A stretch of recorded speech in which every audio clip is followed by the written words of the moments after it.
नमस्कार दर्शक बंधु, आपण मानक डिवाइन जगन्नाथ चैनल को स्वागत करुछि।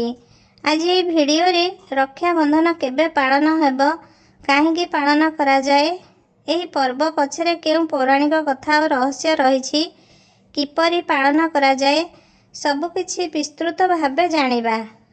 रक्षा बंधन पर्व श्रावण मासर पूर्णिमा तिथि रे पालन करा जाए।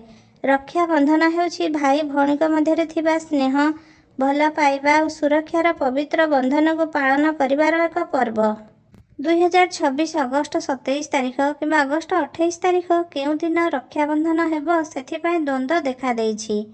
पंजिका अनुजाई श्रावण पूर्णिमा तिथि अगस्ट 27 तारिख गुरुवार सकाळ 9:07 ठारू आरंभ होई अगस्ट 28 तारिख शुक्रवार सकाळ 9:48 पर्यंत रहुछि।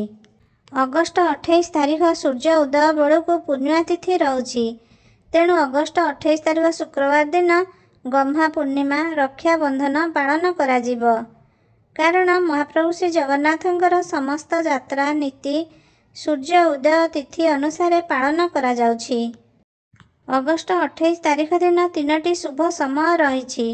प्रथम शुभ समय सकाळ 6:23 ठारू आरंभ होई दिन 12:59 पर्यंत रहुछि। द्वितीय शुभ समय दिन 4:17 ठारू आरंभ होई 5:07 पर्यंत रहुछि। तृतीय शुभ समय राति 8:16 ठारू आरंभ होई राति 10:35 पर्यंत रहुछि। एही दिन भौणी भाईଙ୍କ हातरे राखी बा रक्षा सूता बांधी तांगर सुख समृद्धि उत्तम स्वास्थ्य दीर्घायु मंगल कामना करे। यार प्रतिबदल रे भाई भौणी को उपहार देवा सहित जीवनर प्रत्येक परिस्थिति रे तांको साहाय्य समर्थन और सुरक्षा देवार प्रतिश्रुति दियंती। रक्षा बंधनर महत्व को अनेक पौराणिक ऐतिहासिक और सामाजिक कहानी आहरी समृद्ध करिछि।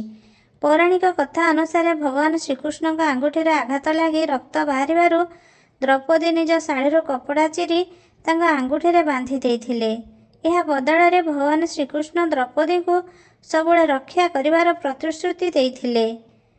कौरव सभार जेतेबेले वस्त्रहरण हैला भगवान श्रीकृष्ण द्रौपदी को असीम वस्त्र प्रदान करी रक्षा करिथिले। सेहि दिन ठारू रक्षा बंधन पालन करा जाउछि। आजिकली बजार रे विभिन्न रंग आकार और डिजाइन सुंदर राखी मिलुछि। ई कॉमर्स और ऑनलाइन शॉपिंग रो प्रसार जोगु रक्षाबंधन पालन रे मध्य डिजिटल परिवर्तन आसीछि। दूर रे रहुथुवा भाई भौणी माने एबे ऑनलाइन माध्यम रे परस्पर को राखी उपहार मिठा और हृदयस्पर्शी शुभेच्छा वार्ता पठाई पारुछंती।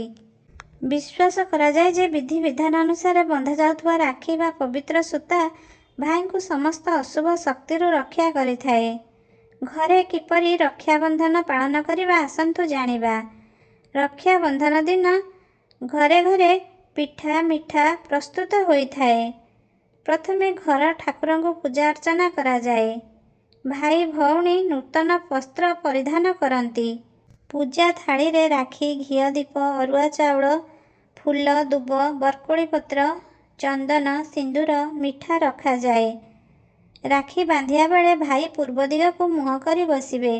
भाई कपाल रे तिलक लगाई राखी बंधा जाए। अक्षत फूल दुब बरकोली पत्र पका जाए। दीप द्वारा वंदापना करा जाए। यदि भाई बड़ होइथाए भौणी प्रणाम करती। भौणी बड़ होइथिले भाई प्रणाम करी आशीर्वाद नियंती। शेषरे भाई भौणी परस्पर को मिठा खुआती। भाई भौणी को स्नेहर प्रतीक भावे उपहार दियंती। भाई भौणी का संपर्क अत्यंत सुंदर, जेउथिरे झगड़ा जत्न स्नेह आदर और निस्वार्थ भल पाइबा भरी रही थाए। रक्षा बंधनर मूल भावना हेउछि सुरक्षा। यह आमको वसुधैव कुटुंबकम अर्थात समग्र पृथ्वी हेउछि गोटिए परिवारर महान भावना सह जोड़ी थाए। रक्षा बंधन केवल एक पर्व नुहे, यह हेउछि प्रेम भरोसा और संपर्कर गुरुत्व को अनुभव करिवार एक अवसर।